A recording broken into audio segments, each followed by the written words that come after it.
আপনাকে নিজ হাতে খাওয়ানোর বিনিময়ে যদি আঘাত পেতে হয় তাহলে সেটাই সই। তবু আমি হাল ছাড়ব না। আধার অন্যদিকে দৃষ্টি নিক্ষেপ করে ধীর কণ্ঠে জানতে চাইল, কেন আমার মতো খারাপ লোকের কাছ থাকো বলেছে আপনি খারাপ? খারাপ না হলে তোমাকে কষ্ট দেই?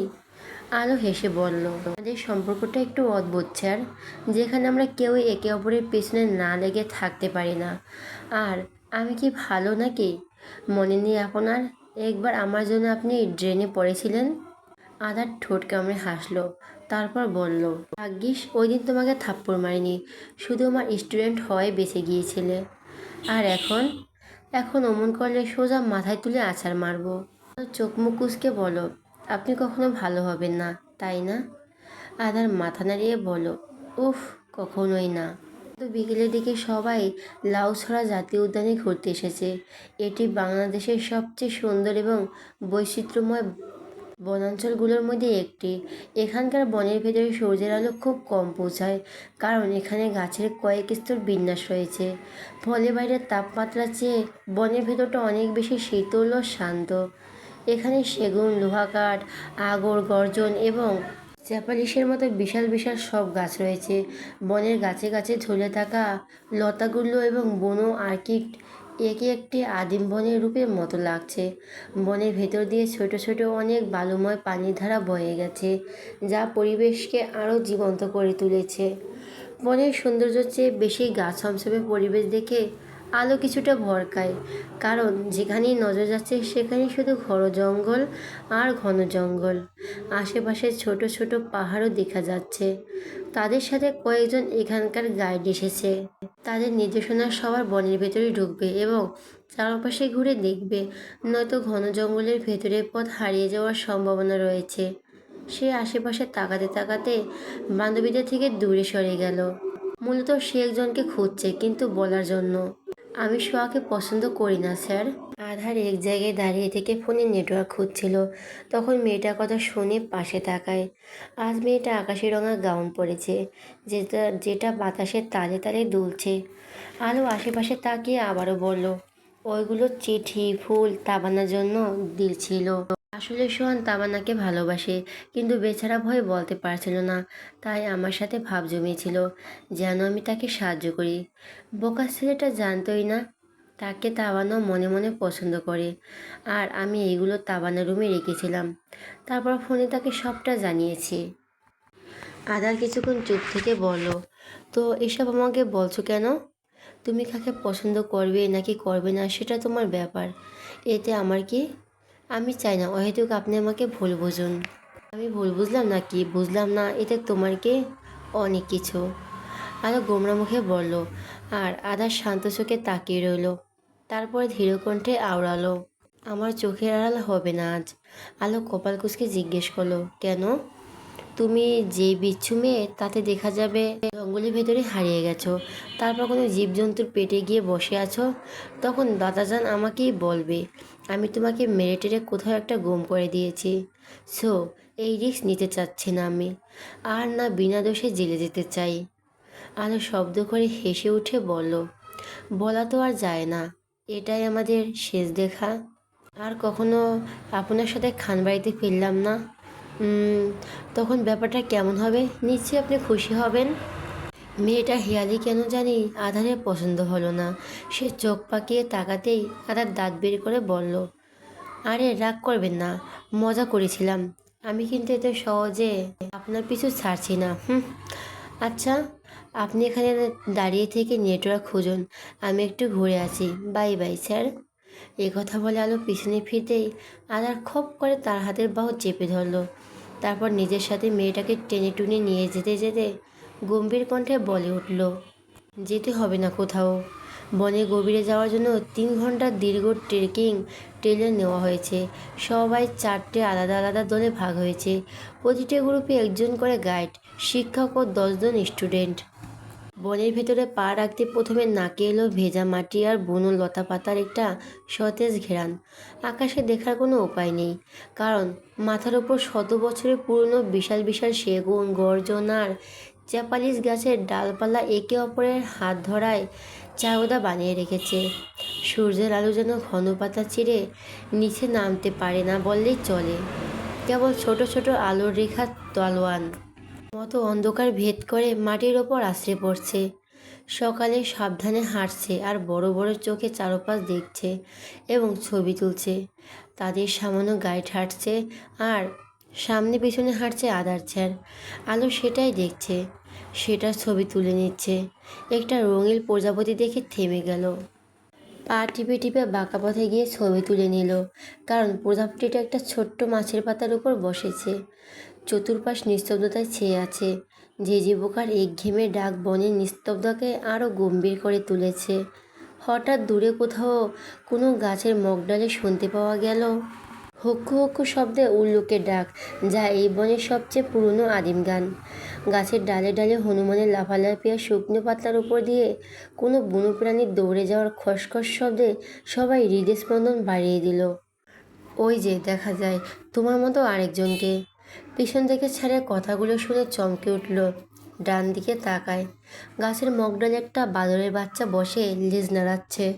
তার মানে এই লোকটাই বাদরের সাথে তাকে তুলনা করলো। আলো পিছনে ফিরে দাঁত কিরমির করে বলল, আমাকে দেখে আপনার বাদর মনে হচ্ছে? বাদর ছাড়াও আরও অনেক কিছুই মনে হয় মিস কালো। এই আপনার কালো কালো ডাকে না জানি আমি কবে সত্যি সত্যি কালো হয়ে যাব। নো প্রবলেম, কালো হলেও চলবে, আদার বিড়বিড় করলো। তবে সেটা শুনতে পেল না আলো। সে তো একটা পাখির ছবি তোলার জন্য গাছের দিকে ছুটছে।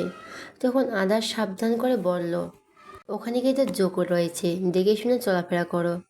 সবাই জঙ্গলের গভীরে প্রবেশ করেছে। আদারের তীক্ষ্ণ দৃষ্টি সবার উপর থাকলেও বেশিরভাগ আলোর উপরই থাকছে, কারণ এই মেয়েটা অঘটন ঘটাতে ওস্তাদ। এখানকার সবাই যথেষ্ট ম্যাচিউর হলেও এই মেয়েটা ভীষণ বাচাল। সে তো প্রথমে মেয়েটাকে নিয়ে জঙ্গলের ভিতরে আসতেই চায়নি, কিন্তু মেয়েটা কানের কাছে ঘ্যান ঘ্যান প্যান প্যান করে মাথা খেয়ে নিচ্ছিল তাই তো বাধ্য হয়ে আসা হয়েছে জঙ্গলের ভিতরে। আর এখন চোরাচোখে রাখার চেষ্টা করছে। নয়তো এই মেয়ের কিছু হলে তার দাদাজান তাকে আবার আস্ত রাখবে না, সব দোষ তার ঘাড়ের উপরে এসে পড়বে। কোথাও তার একটু শান্তি নেই। কেন যে মেয়েটাকে ট্যুরে নিয়ে এসেছিল কে জানে। শালু ঘুরছিল আর ক্যামেরা দিয়ে এটা সেটা ছবি তুলছিল। তখন সে গাছের ডালে একটা সাপ দেখে ভয় পেয়ে ছুটে এলো স্যারের বাহু আঁকড়ে ধরলো। শরীরে অন্য মেয়ের স্পর্শ অনুভব করতে আধারের চোয়ার শক্ত হলো। অন্যদিকে এই দৃশ্য দেখতে দেখতে হাঁটছিল আলো। সামনে ফিরতে গাছের সাথে ধরাম করে বাড়ি খেলো। মেয়েটার সামান্য আর্তনাদ করে বাম হাতে নিজের কপাল চেপে ধরলো। আধার এই ঝাটকে নিজের হাত ছাড়িয়ে ছুটে এলো আলোর কাছে।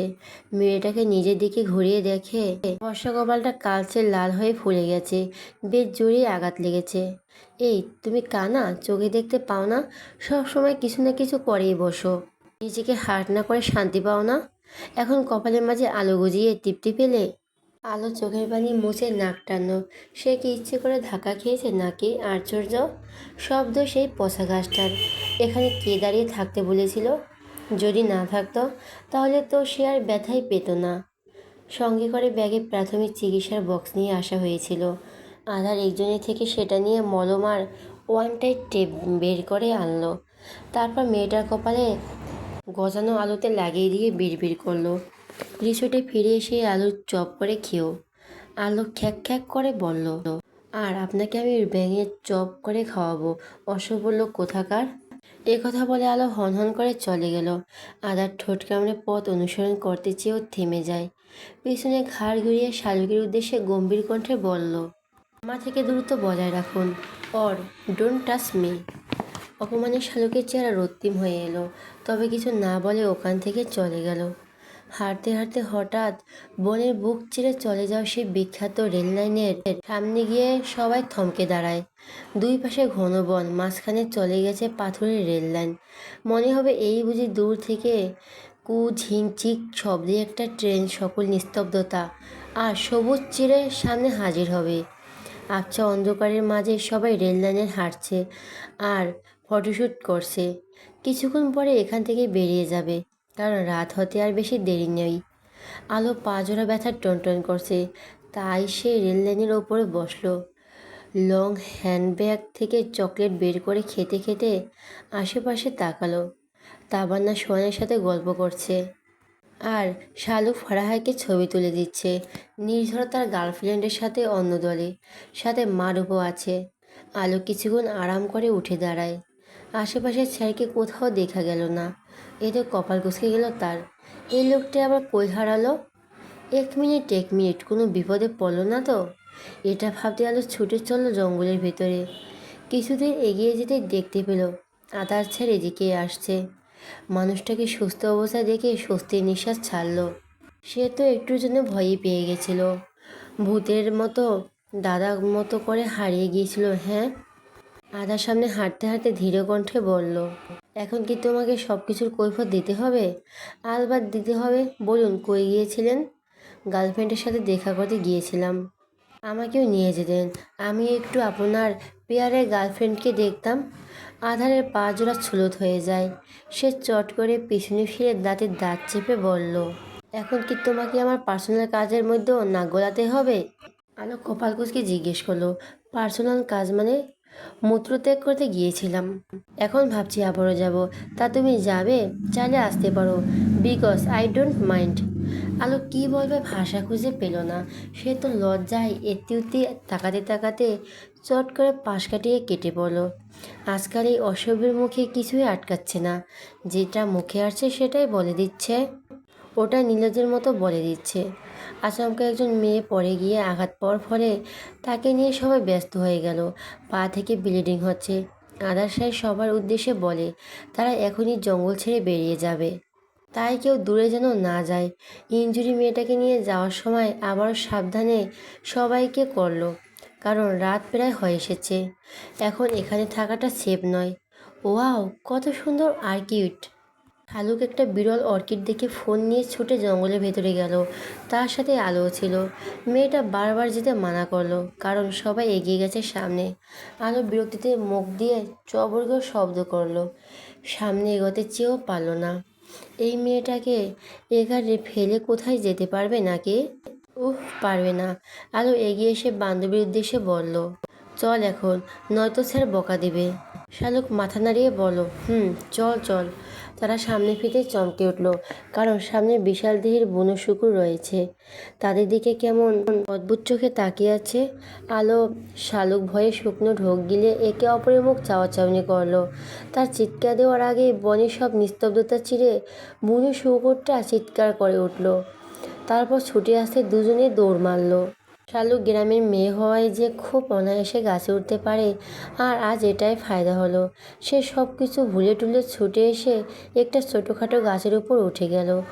অন্যদিকে আলো প্রাণপণে দৌড়াচ্ছে, বারবার চিৎকার করে আদার ছেড়কে ডাকছে। সে কিছুতেই ওই বুনো শুকুরের গুঁতো খেতে চায় না। ছুটতে ছুটতে একসময় পাথরের সাথে তার পা বেঁধে গেল। মেয়েটা কিছু বুঝে ওঠার আগে সে নিয়ন্ত্রণ হারিয়ে পাহাড়ের ঢাল দিয়ে গড়িয়ে নিচে পড়ে যায়। তবে সে সরাসরি নিচে থাকা লেকের পানিতে পড়ে যায়, বরং লেকের সাথে মিশে থাকা একটা পাথরের ঢিলায় গিয়ে পড়ল এবং তার গোড়ালি মচকে যায়। শরীর ও পায়ের অজস্র যন্ত্রণায় আলো গুড়িয়ে ওঠে। পরনের পোশাক ছিঁড়ে গিয়ে নাজেহাল অবস্থা মেয়েটার। ধারালো পাথর লেগেছে এখানে যেখানে চামড়া ছিঁড়ে গিয়েছে। কপাল কেটে রক্ত গড়িয়ে পড়ছে। আলো আধো আধো চোখে তাকেই নীরবে কেঁদে উঠল। শরীরটা থেতলে গিয়ে ব্যথায় শেষ হয়ে যাচ্ছে তার। সামান্য ওটারও শক্তি নেই। মনে হচ্ছে কেউ সব শক্তি শুষে নিয়ে নিয়েছে। চোখের সামনে শুধু অন্ধকার আর অন্ধকার দেখছে। একটু নড়াচড়া করতে গিয়ে অনুভব করলো তার পেটের উপর দিয়ে কিছু একটা বেয়ে চলে গেল। আচমকা বরফের মতো ঠান্ডা স্পর্শে তার সর্বাঙ্গ কেঁপে উঠল। কয়েক মিনিটের মতো নিঃশ্বাস আটকে মরার মতো পড়ে রইল। তারপর আবারও কিছু একটা অনুভব করে মুহূর্তে পুরো জঙ্গল কাঁপে চিৎকার করে উঠল, আদার ছেড়! সবাইকে নিয়ে জঙ্গল থেকে বের হয়ে এলো। তারপর হঠাৎই কিছু একটা খেয়াল করে আদার থেমে যায়। চট করে ঘাড় ঘুরিয়ে আশেপাশে তাকিয়ে কাঙ্ক্ষিত ব্যক্তিটি খুঁজল, কিন্তু সেই চিরচেনা রমণীটির সুন্দর মাসুম চেহারা নজরে এলো না। আধার আবারও ভালো করে সবার মাঝে মেয়েটাকে খোঁজার চেষ্টা করলো, কিন্তু না, এদের মধ্যে কোথাও নেই মেয়েটি। তাহলে হুট করে মেয়েটা কোথায় গেল? এরই মধ্যে শালুক দৌড়াতে দৌড়াতে ছুটে আসে। কুজু হয়ে 2 হাঁটুতে ভর দিয়ে হাঁপাতে হাঁপাতে বলল, শুকর! বুনো শুকর আলোকে তাড়া করেছে, আর মেয়েটা ভয় জঙ্গলের গভীরে ঢুকে গেছে। হ্যাঁ, আমি অনেক ডেকেছি কিন্তু কোনো সাড়া শব্দ পাইনি। জীবজন্তুর ভয়ঙ্কর ডাকে আমি ভয়ে চলে এসেছি। শালুকের কথা শুনে সবাই ঘাবড়ে গেল। তাবান্না ছুটে এসে চিল্লিয়ে বলল, তুমি মেয়েটাকে একা রেখে চলে এলে কিভাবে? তো আমি কি করতাম? ওকে খুঁজতে গিয়ে যদি আমার কোনো বিপদ হতো তখন? তাবান্না কি বলবে বুঝতে পারলো না। এইদিকে মেয়েটার ফোন সহ ব্যাগটাও তার কাছে। আসার পথে তার ঘাড়ে চাপিয়ে দিয়েছিল, অথচ এখন মেয়েটাই গায়েব। সব ঠিক আছে না মানে এখন দাঁড়িয়ে কেন সবাই? তূর্ণের কথা শুনে আদারের হুঁশ পেল। পাশে তাকিয়ে উদ্বিগ্ন কণ্ঠে বলো, তুই সবাইকে নিয়ে রিসোর্টে ফিরে যা। আলো জঙ্গলে আটকে পড়েছে, আমি ওকে খুঁজে নিয়ে ফিরবনি। তূর্ণ চমকে উঠল। আধারকে যেতে দেখে পেছন থেকে কাঁধে ধরে বাধা দিয়ে বলল, এইভাবে জঙ্গলের ভেতর একা যাওয়া তো ঠিক হবে না। আধার দাঁতের দাঁত চেপে পিছনে ফেলল। তারপর থেমে থেমে হেসে হেসে বলল, ওই ওই মেয়েটা আমার বউ। ওকে খুঁজতে শুধু এই একটা জঙ্গল কেন, এমন হাজারটা জঙ্গলও যেতে পারি।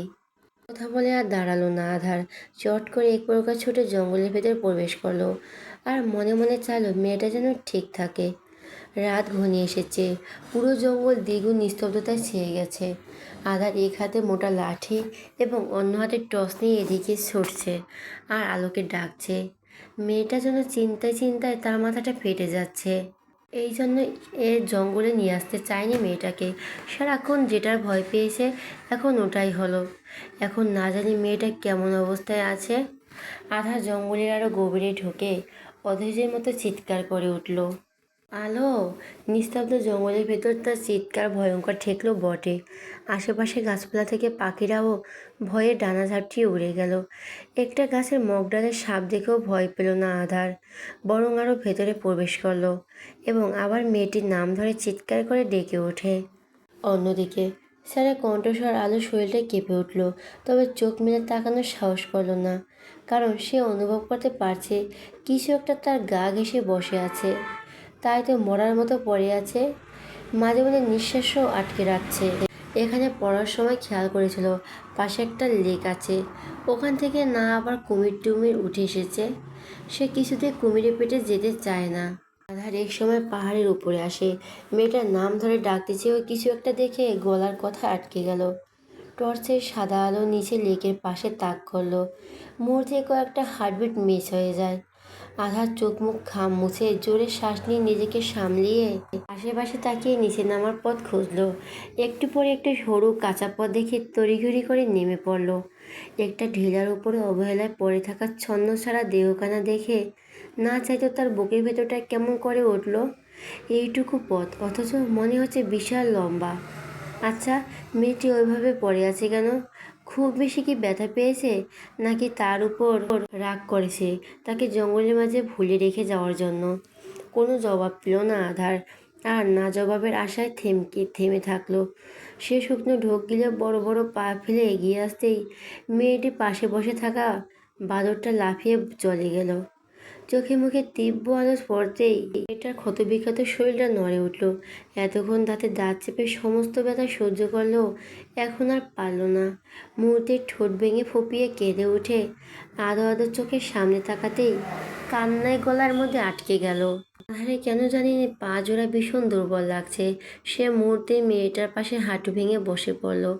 অসহায় চোখে ক্ষতবিক্ষত মাটিতে ভরা শরীরটার দিকে তাকায়।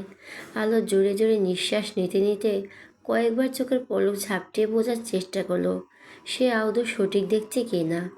শরীরে ব্যথা হজম করে ছিলে যাওয়া কাঁপা কাঁপা বাম হাতটা উঁচু করে বের করলো, আপনি আপনি আমার ভরম নাকি বাস্তব? আদার ঠোঁট কামড়ে মেয়েটার হাত নিজের গালের মাঝে চেপে ধরে ধীর কণ্ঠে বলল, বাস্তব আমি। আলোর চোখের কুর্নিশ বেয়ে অশ্রু গড়িয়ে পড়ছে। সে ওঠার চেষ্টা করতেই আধার চট করে নিজের বুকের মাঝে আগলে নিল। আলো দু হাতের সামনে গলা জড়িয়ে ধরে হাউমাউ করে কেঁদে উঠল, আমি ভেবেছিলাম আপনি আমাকে এই জঙ্গলে রেখে চলে যাবেন। আধার চোখ বুজে নিয়ে মেয়েটার পিঠের মাঝে হাত রাখতেই চমকে উঠল। তড়াক করে হাত সামনে নিয়ে একটা দেখলো রক্ত। হয়তো মেয়েটার পিঠ কেটে গিয়েছে। আলো ভাঙা ভাঙা গলায় বিড়বিড় করলো, পা আমার পা ভেঙে গেছে বুঝি? আধার চমকালো। তড়িঘড়ি করে মেয়েটাকে নিচে শুয়ে দিয়ে সে পায়ের কাছে গিয়ে বসলো। আলো ইশারায় বাম পাপ দেখিয়ে দিল। আধার পা থেকে স্কার্ফ খুলতেই উন্মুক্ত হলো একখানা সাদা পা, যা গোড়ালি লাল হয়ে ফুলে উঠেছে। আদার ভালো করে পর্যবেক্ষণ করে নিয়ে বলল, এখন তোমাকে আমি কষ্ট দিব, তার জন্য সরি। আলো বুঝতে না পেরে তাকিয়ে থাকলো। ঠিক তখনই আদর দু হাতে পা শক্ত করে চেপে ধরে মোচড় দিতেই আলো গলা ফাটিয়ে চিৎকার দিয়ে উঠল এবং মুহূর্তে জ্ঞান হারিয়ে ফেলল। আদার শব্দ করে দীর্ঘশ্বাস ছেড়ে মেয়েটার কাছে এগিয়ে এসে পকেট থেকে রুমাল বের করে কপালে ক্ষতস্থানে বেঁধে দিল। তারপর শরীরের থেকে কোট খুলে মেয়েটাকে পরিয়ে দিয়ে সাবধানে নাজুক শরীরটাকে কাঁধে তুলে নিল এবং অন্য হাতে টর্চ ধরে সামনে এগোতে শুরু করলো। জঙ্গলের বেশ গভীরে প্রবেশ করার ফলে আদার পথ হারিয়ে ফেলেছে।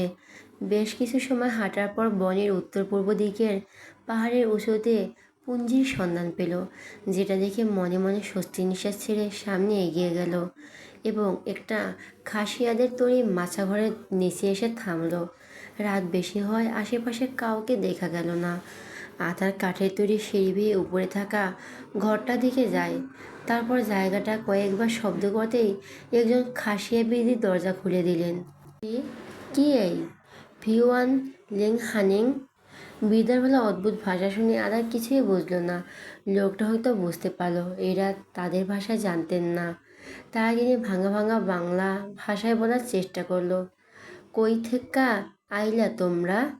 এই গহীন বনে কি চাও? শব্দ করে নিঃশ্বাস ছেড়ে সবটা বলো, তারপর কিভাবে এখানে আটকে গেছে সেটাও বলে।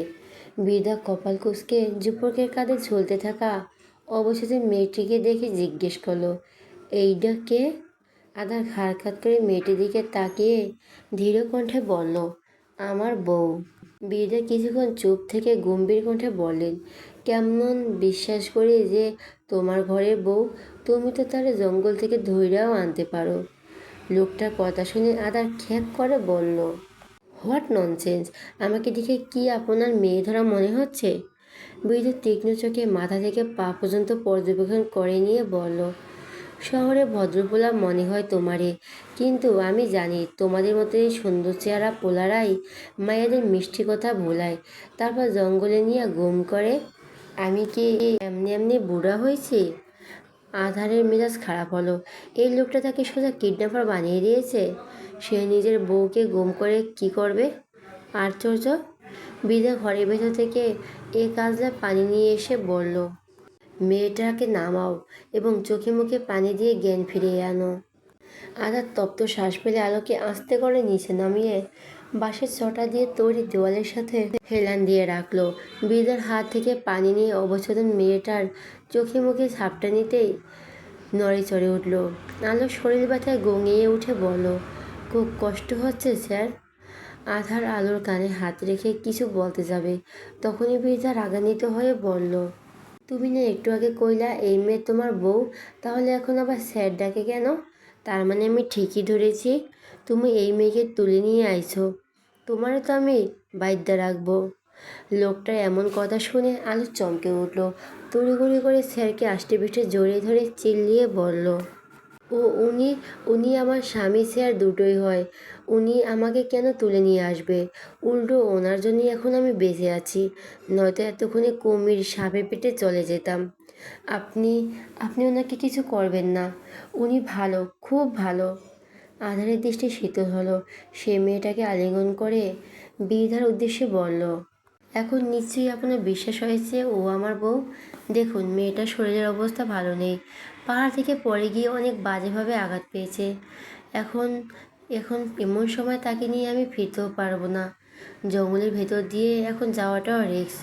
তাই আপনার কাছে রিকোয়েস্ট করছি, আজকের রাতটা আমাদের এখানে থাকতে দিন, সকাল হলে চলে যাব। আলো নীরবে কাঁদছে। মেয়েটার মাসুম চেহারা দেখে বৃদ্ধার বড্ড মায়া হলো। তাই তিনি আর কথা না বাড়িয়ে পাশের ছোট রুমের দরজা খুলে দিয়ে বললেন, যাও ভেতরে যাও। আধা জোরে নিঃশ্বাস ছেড়ে আলোকে পাজা করে তুলে নিয়ে বাঁশের তৈরি ঘরের ভেতরে প্রবেশ করলো। ঘরের ভেতরটা বেশ অন্ধকার এবং শীতল। বাঁশের চাটা দিয়ে তৈরি দেওয়ালের ফাঁক দিয়ে চাঁদের আলো তেসরাভাবে ভেতরে এসে পড়ছে। ঘরের এক কোণে রাখা আছে বড় বড় বাঁশের তৈরি ঝুড়ি, যাতে তারা পান সংগ্রহ করে। বিছানা বলতে রয়েছে বাঁশের তৈরি মজবুত একটা চাটাই, আর তার উপর কয়েকটা মোটা কাঁথা ভাঁজ করে রাখা। শক্ত করে কাপড়ের পোলটি বা বালিশ হিসেবে আছে। পাশের মেজো হাওয়ায় হাঁটলে একটা মসমস শব্দ হচ্ছে, যা রাতের নির্জনতা বেশ অদ্ভুত লাগছে। আলোকে নিয়ে এসে চাটাইয়ের উপরে শুয়ে দিল আধার। আপাতত আজ রাতটা কষ্ট করে হলেও এখানেই থাকতে হবে, এছাড়া আর উপায় নেই। অন্যদিকে আলো শারীরিক যন্ত্রণায় কাতরাচ্ছে। জ্ঞান হারিয়ে তো ভালোই ছিল, এই অসহনীয় ব্যথা সইতে হতো না। আধার বুঝতে পারছে না এখন সে কী করবে। এত রাতে ডাক্তার কই থেকে আনবে। তবু সে মেয়েটাকে রেখে বাইরে এলো। কিছু একটা তো করতে হবে, নয়তো মেয়েটা ব্যথায় পুরো রাত এইভাবে ছটফট করবে। কিন্তু তাকে বেশি কিছু করতে হলো না। ওই খাসিয়া বিদা লোকটাই দুটো পাত্র এনে দিল। একটাতে ছিল বনৌষধি পাতার রস, আর একটাতে চুন হলুদের লেপ। আদা সেগুলো নিয়ে এসে প্রথমে চুন হলুদের লেপন আলোর পায়ের গোড়ালিতে মেখে কাপড়ের টুকরো দিয়ে বেঁধে দিল। বাঁশের তৈরি মোড়া দিয়ে মেয়েটার পাশে বসলো। তারপর শরীর থেকে কোট খুলে নিল। কপালের ক্ষতস্থান ওই ঔষধি রস দিয়ে রক্ত মুছে দিয়ে লেপ লাগিয়ে ওখানে কাপড় বেঁধে দিল, যেন রক্ত পড়া বন্ধ হয়। মেয়েটি ফুল হাতার গাউন পরে আছে, যেটা নোংরা হয়ে ছিঁড়ে টিড়ে নাজেহাল অবস্থা। উন্মুক্ত হওয়া ত্বকগুলো শুকিয়ে যাওয়া রক্ত পরিষ্কার করে দিল। তখন মনে পড়ল মেয়েটার পিঠ ভিজেছিল। আধার আলতো হাতে মেয়েটাকে উঠালো। কোমরের ব্যথা পাওয়ার ফলে বসে থাকতেও কষ্ট হচ্ছে আলোর, সেটা হয়তো উপলব্ধি করতে পারলো আধার। তাই তো দুর্বল মেয়েটাকে নিজের বুকের মাঝে ঠাঁই দিল। পেছন থেকে চুল সরিয়ে জামার জিপার খুলে দেখে লম্বাভাবে চামড়া ছিঁড়ে গিয়ে রক্ত শুকিয়ে আছে। নিচে কোমরের দিকেও রক্তের হালকা দাগ। আধার চোখ বুজে দীর্ঘশ্বাস ছাড়ল। মেয়েটা একটু বেশি ব্যথা পেয়েছে। সে কিছু একটা ভেবে ধীর কণ্ঠে বলল, তোমার ড্রেস খুলতে পারি? আলো দাঁতের দাঁত চেপে দু হাতে স্বামীর বুকের কাছে শার্ট খামচে ধরে নীরবে চোখের পানি ফেলছিল। তখন লোকটি কথা শুনে চোখ মেলে তাকায়। সে বুঝতে পারছে কেন মানুষটা এমন করতে চাইছে, কারণ তার জামার আড়ালেও অনেক ক্ষতস্থান আছে। আলো চোখ বুজে লম্বা শ্বাস নিল। স্বামী তো হয়, কোনো পরপুরুষ তো না। তাহলে তো কিসের আপত্তি? লোকটা কখনো তার দিকে বাজে নজরে তাকাবে না, এতটুকু তো বিশ্বাস রয়েছেই। তাই সে ছোট করে বলল, হুম। অনুমতি পেয়েও কিছুক্ষণ থ মেরে বসে থাকলো আধার। তারপর তপ্ত শ্বাস ছেড়ে সাহসটায় মেয়েটাকে জামা খুলে দেয়। তারপর পিঠের ক্ষতস্থানে পরিষ্কার করে লেপ লাগিয়ে দিয়ে আলোকে ওইভাবে নিয়েই চুপ করে বসে থাকলো।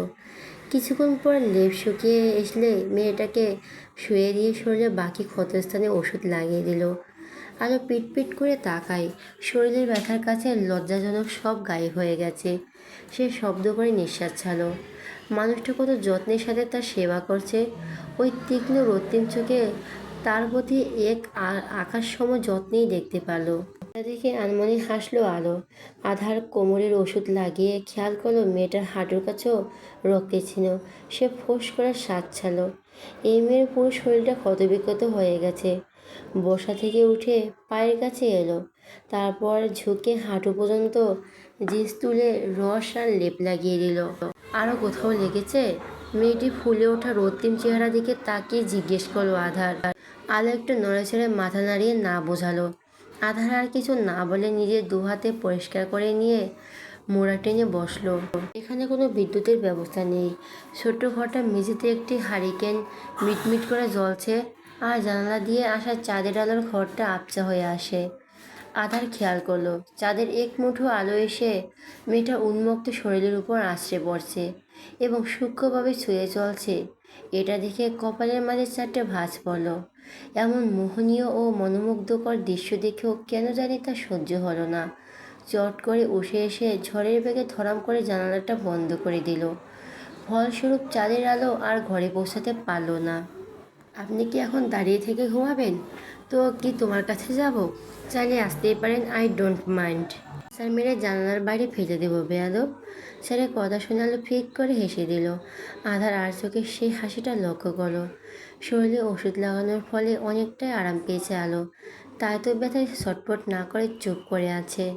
ঠক ঠক আওয়াজ হতেই আদর চাদর টেনে মেয়েটার শরীরের উপর দিয়ে বাইরে গেল।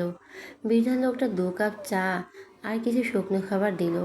আদার প্রথমে আপত্তি করলো, মেয়েটার গলা কথা ভেবে নিয়ে নিল, কারণ তারা দুপুরের পর থেকে আর কিছুই খায়নি।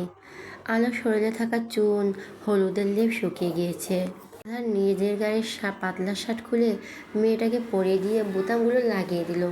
তারপর আধছোয়া করে বসিয়ে দিয়ে পিছনে হেলান দিয়ে রাখলো। এর মধ্যে সে অনুভব করলো মেয়েটার শরীর গরম, হয়তো জ্বর এসেছে। চায়ে পাউরুটি ডুবিয়ে আলোকে নিজ হাতে খাইয়ে দিল আধার। তারপর নিজে শুধু 1 কাপ গরম চা খেলো। মেয়েটার মাথায় হাত বুলিয়ে দিয়ে শান্ত গলায় বলল,